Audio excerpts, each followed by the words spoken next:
Good morning, welcome back to Duty's Daggers. We're in the truck here Monday morning. Sitting here, got a couple minutes before I clock in, and I wanted to do a video on tips for a beginner in the knife world. Now, I've made a similar video to this before, but I want this to be shorter, more concise.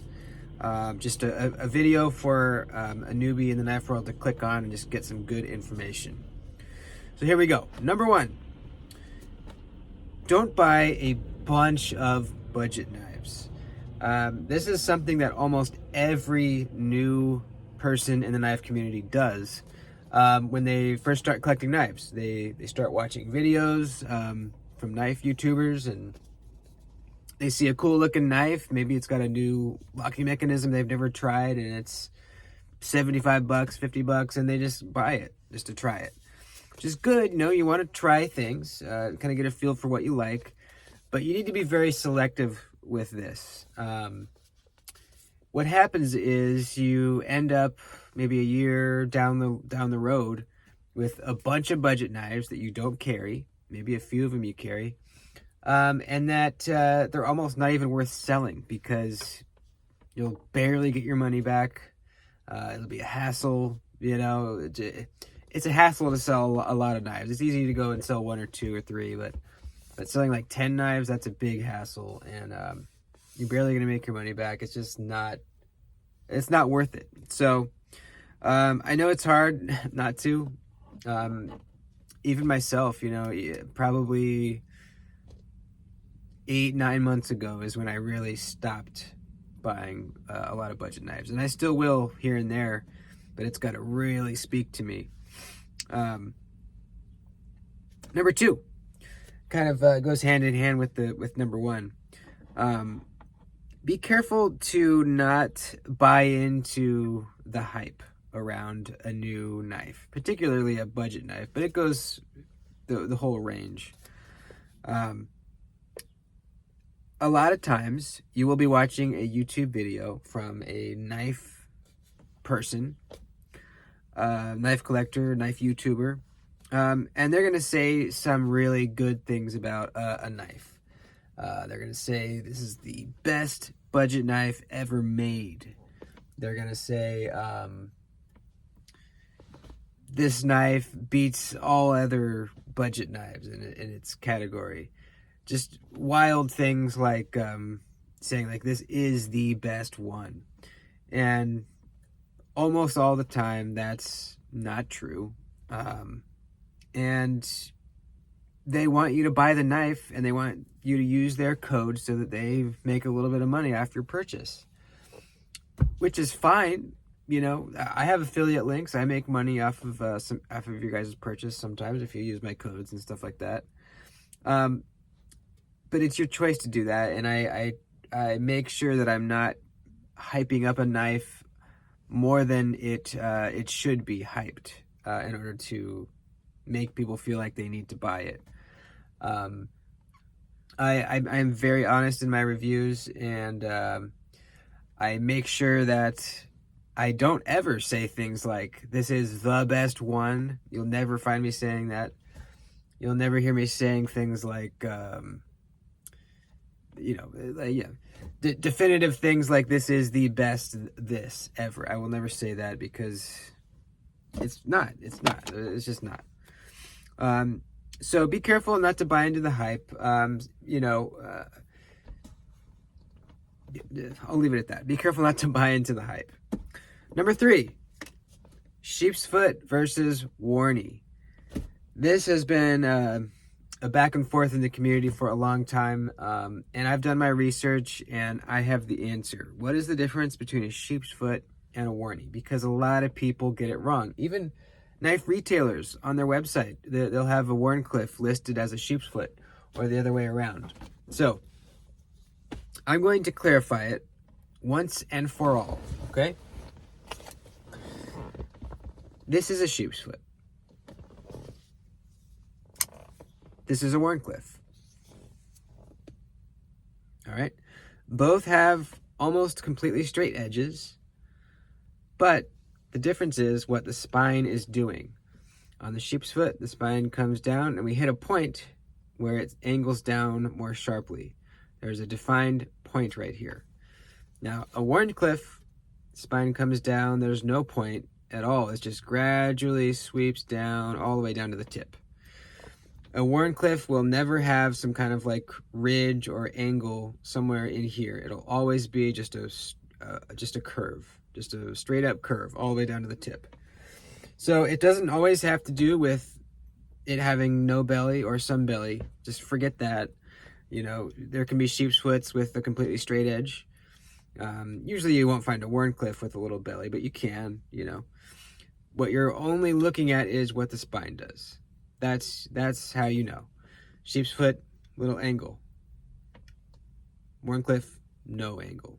So there you go. It's easy. That's the difference between a sheep's foot and a warnie. Number 4, get yourself a strop and use it. When I first started collecting knives, I didn't have a strop. I didn't even really know what a strop was. And so I would, when a knife got a little dull, I would just sharpen it on my fixed angle sharpening system, my work sharp. When it doesn't need to be sharpened, it just needs to be stropped. So if you don't know what a strop is, just in case, it is basically a leather paddle with, or no, it's a wood paddle with leather on top of it. And you put some stropping compound on the surface here, just kind of an abrasive material, spray or whatever, and you run the knife along it like this a few times, and that sharpens your blade without having to go to sharpening stones. Now it can get to a point where it's so dull that the strop won't bring it back anymore, and you will have to go to the stones. But if you are consistent and regular with your stropping, you might never even get to that point where it needs stones. I mean, you will eventually, but it'll take much, much longer.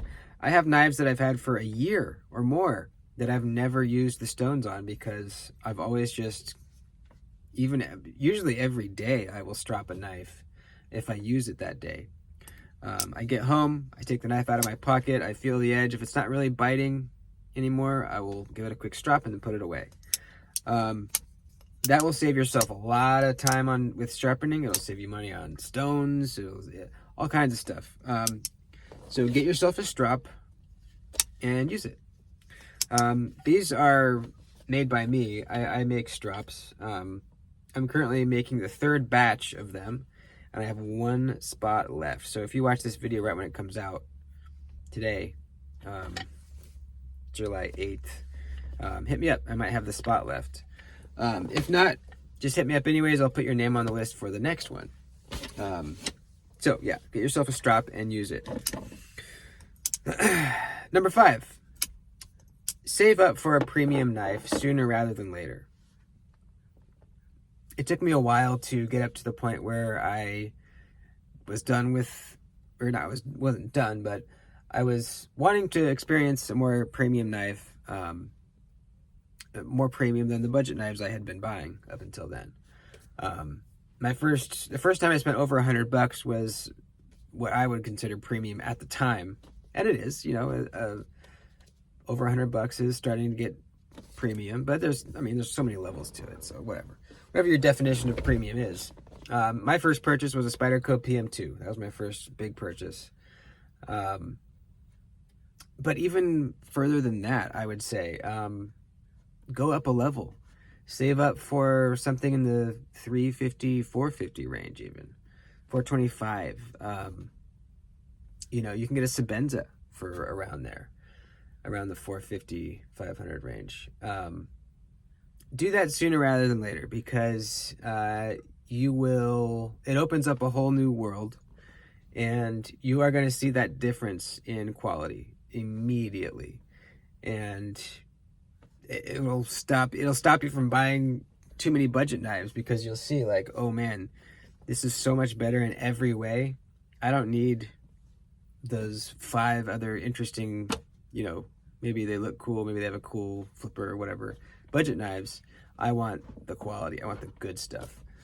And not to say there's anything wrong with budget knives. I still carry them on occasion and use them and review them and all that stuff. but there's another level up, and it's really cool up there. So whatever premium is to you, in your budget range, save up for that thing. Save up for it and get it. Number 6, let it break in. On that first PM2 that I bought, I was just talking about, when I opened it up, it had a little bit of lock stick. And I didn't really know what lock stick was at the time. I thought maybe something was wrong with it. You know, I watched a few videos on people saying, like, you know, yeah, if you have lock stick, it'll go away eventually, maybe. Or you might have a defective knife. Or and then I came across one video, and the guy said, let it break in. Give it a week or 2. And then if it still does it, maybe you need to return it. So that's what I did. I waited, and it went away. It went away within like a week or so. So just because you have a little lock stick, maybe it's not dropping quite as smooth as you want it to, give it time. A lot of times it will just work itself in. It'll break in. That detent ball will carve itself out a nice little smooth path for it to ride on. You know, the bearings will kind of create a little path for them to ride on, nice smooth area, and it'll get really good. Lastly, my last point is make friends. Make friends in the knife community. I was kind of, when I first started collecting knives, I was kind of a loner a little bit. I just did my own thing and bought some knives I liked, watched a lot of videos, but I didn't really talk to anybody, didn't leave comments, didn't reach out on Instagram or anything.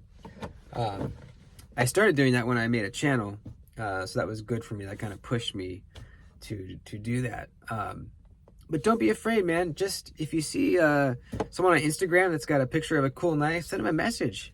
Be like, hey, dude, that knife is sweet, man. Where'd you get it? Or, you know, how much was it? Or what's that mod that you did? You'll make friends so fast because people like to talk about knives.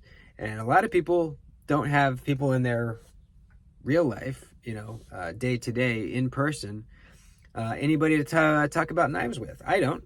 I only have, you know, you guys to talk about knives with. So that's why I like to message people. And, you know, you get a new knife, you send your Instagram buddy a picture of it, and you talk about it. Hey, man, check this out. I just got this badass knife. And it really makes the hobby that much more fun when you can kind of share it with other people and friends that you've made. So reach out, make friends. You'll be surprised how super, super nice everybody is. I mean, obviously there's bad eggs here and there. It's very rare. People are just really nice. They're happy to talk to somebody else that likes knives. So that's it. Those are my tips for someone entering the knife world. Welcome if you're new. You'll learn a lot, and it's a really fun hobby. So there you go. Thanks for watching. Like the video before you head out. I'll see you next time.